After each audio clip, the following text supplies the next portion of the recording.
Guy who has a lot of personal demons he has to deal with, and well, he's sort of he's endowed with sort of powers, and he can actually see. Oh, can we do this again? Sorry, just stop it up. Just keep rolling it over. Yeah, just keep going. We're going to cut it up. Probably leave that bit in there.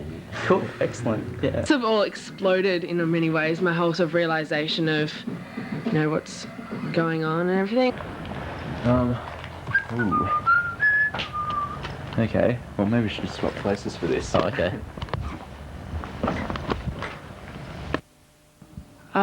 I used to live there, so it wasn't that weird for me, but yeah, I think the rest of the band found it a little strange. Partly because everyone have ever been found impressive or been attracted to or whatever has had kind of a cattish look about them. I also think kind of cats can personify the sort of more selfish aspects of humans. So I guess cats are kind of good representation for me of the kind of more base instincts of people. The first episode of Dark Angel starts out with a dream sequence, and then it ends with kind of the Dark Angel character waking up, and that's when he decides to kind of live this surreal life with this funny outfit on, which is kind of what happens in comics. He's a spiritual character. He's thinking about the cycle of life all the time, like how he wants to break out of what he's doing. Like he can actually see things that people can't see and feel things that people can't feel, and he just wants to be normal. But he can't do that because you just can't shut off, you know. Like you can see, and well, you just can't close your eyes all the time, and that's what he's got. He's got like this third eye, and he can see spirits that roam around and left here, and he tries to deal with them. Like he helps them out. I like to be open-minded, you know. My philosophy isn't like the way I deliver everything. I mean, I don't consider myself to know so much that I can actually, you know, apply like this sort of step-by-step philosophy that, you know, if you read my comic you can follow kind of thing. I like to have all different thoughts and points of view from all different characters. I'm not much into superheroes, kind of men in tights kind of thing. I kind of like things that are a bit darker, a bit more horrifying. Okay, the main driving factor behind Anthology was a guy by the name of Damien Shanahan. He's currently working on a comic by the name of Pizza Man, which he premiered in Anthology also. A whole bunch of us got together, a whole bunch of young Australian comic artists, well, aspiring comic artists. We called ourselves ARC, Australian Rookies Collaborative, and it was just a lot of fun, just going through the teething stages of actually putting something out. The whole point of getting so many guys together is that we could put the money together to actually get to actually put a large comic out. Anthology, I did a small 8-page installment called Johnny Luck, and this was pretty much, I basically did the Ninja Turtles thing with my dog. It's called Lucky, actually, so that's where the Johnny Luck thing came from. Well, tell us about Savieri, like, how many issues are you going to do of it? I don't know. I'm doing my second issue at the moment, which has been a long time coming. I've been doing too much school, and I don't know, just keep going for it with a while, and I'm putting, like, making them bigger, so I've got other little sort of side projects that I work on them, like other little side projects to put in the back so I don't get so bored of doing the same thing the whole time. It's a compilation of different comic artists from all around Australia, sort of, and it's not one story, it's just all different pictures and, you know, comics. I just get people to draw whatever. It sort of came from, you know, just sitting around in people's lounge rooms and everyone would be drawing, and it'd just be, you know, on bits of paper, and it'd just go nowhere, it'd end up on the floor and getting wrecked. So I just sort of got all those people and said, you know, can you send me something? Ta-da! Yeah, but this one, it's got a few different people, but still a lot of it's my work because, you know, people are lazy. I wanted to do something a little bit more kind of hardcore and a little bit more challenging to me and to whoever reads it. So that's kind of when I developed it. So I basically developed it for voice work. I didn't actually work on that size, but we were just, that was just kind of a practical joke. I've got some other work that I did a little while ago, like at the beginning of the year, that I'm going to turn into just my own comic. It'll just be like another zine. It's called The Lost Weekend, and it's pretty autobiographical. It's just about me and my friends Carl and Gordon, and just all these adventures that we had. What are you going to do different with Miss of Devlin too, in terms of art, storytelling, writing?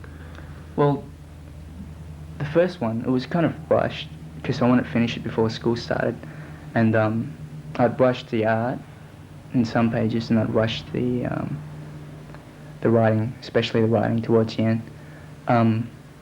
But with Mr. Devlin, that's like a big difference in my art styles to the previous years, because I was drawing with a lot of line work and a lot of detail, and when I approached Mr. Devlin, I wanted it to be dark and kind of chunky look.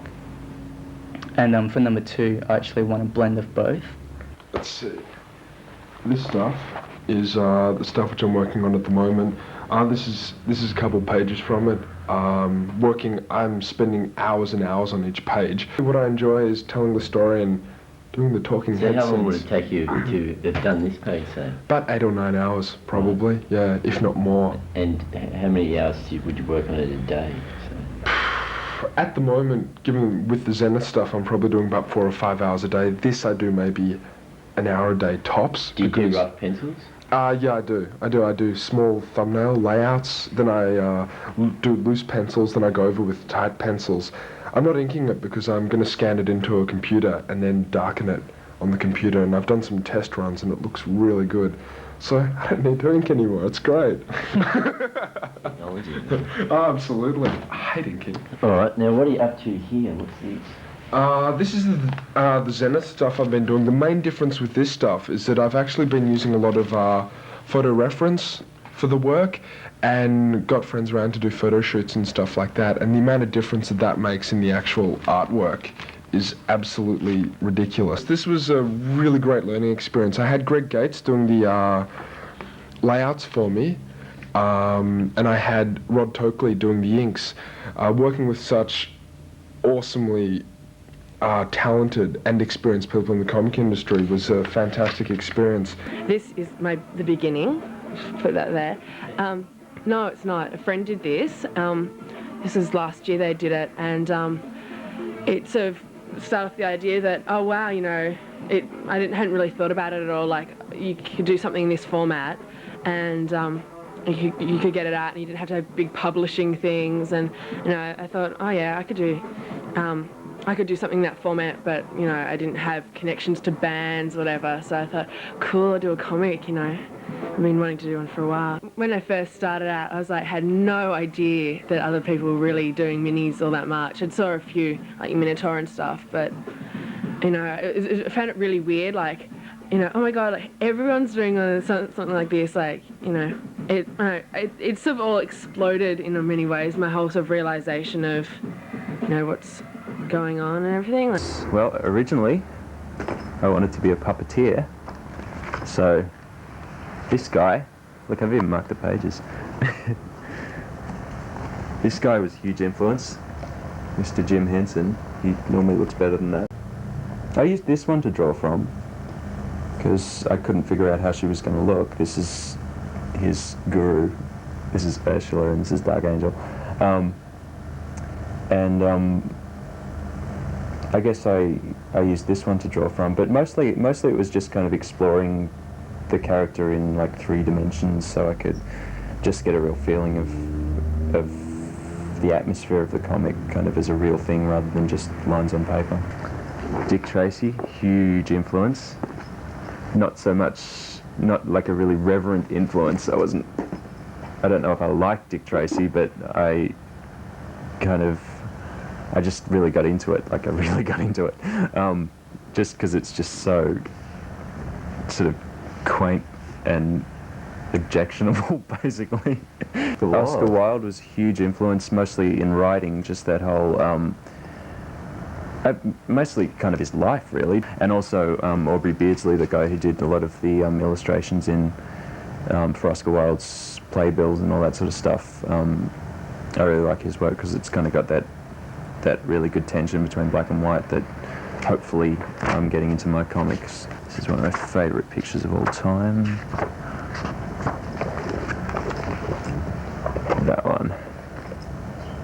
Like that real sense of design in a frame, and the drifting smoke and the way the smoke links between the two things, just so cool. You know, girls are sort of made to play with dolls and guys play with trucks and stuff like that. It's kind of like girls don't really get into it because, you know, they don't usually have the opportunities to sort of get into comics at all, I don't think. Like, you know, nobody's going to sort of, nobody's going to give some girls some comics because they just don't think they'd get into it. Well, you were saying before you went to Malaysia, and did you find any comics there? What were you up to there?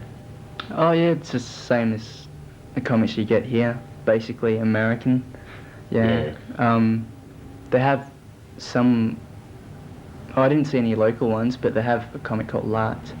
I love animation, and I see comics as sort of like sort of a lo-fi kind of animation because you've got all the action there and everything, but you know, cut out a lot of the frames.